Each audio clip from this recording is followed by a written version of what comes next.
n'a jamais pu trouver ce qu'il faisait comme travail pour réclamer son salaire. Voici ce que Pierre Tourangeau a obtenu. C'est Michel Couillard, alors vice-président de la Société immobilière du Canada, la SIC, qui a embauché Robert Charest en septembre 1996. Les deux hommes s'étaient connus au Parti conservateur que dirigeait Jean Charest.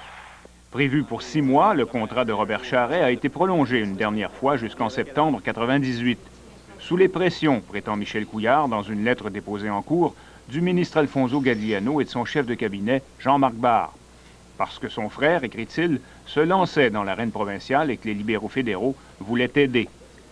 Une enquête interne de la firme Sanson-Belair montre que Robert Charest n'a vendu que 2 terrains au début de son contrat.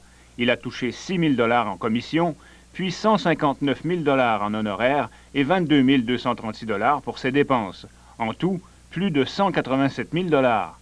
M. Charest, écrit-on dans le rapport d'enquête dont nous avons pris connaissance, a été rémunéré pour des services non rendus et a obtenu des remboursements pour des dépenses non reliées aux affaires de la SIC.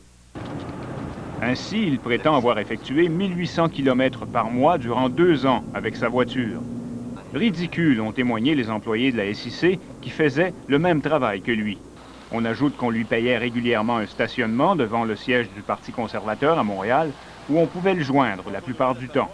Selon un témoin, c'était le running gag que de voir M. Charest se présenter au bureau à toutes les 2 semaines, et ce pour 5 minutes, afin de venir chercher son chèque. Robert Charest n'a pas retourné nos appels. Le rapport qui portait aussi sur la gestion par la SIC de l'ancienne base militaire de Saint-Hubert a été remis à la GRC vers la fin de 1999. Tout ce qu'il y avait dans les dépositions était remis à la GRC, oui. Pourtant, la GRC n'avait jamais enquêté sur le cas de Robert Charest. Manque de ressources, avait-on expliqué à l'époque. Selon nos informations, le dossier a été rouvert. Un enquêteur vient d'y être affecté et la direction des délits commerciaux de la GRC a rencontré la SIC la semaine dernière. Pierre Tourangeau, Radio-Canada, Montréal. L'ancien ministre fédéral des Travaux publics, Alfonso Galliano, devra se présenter devant le comité parlementaire des Affaires étrangères.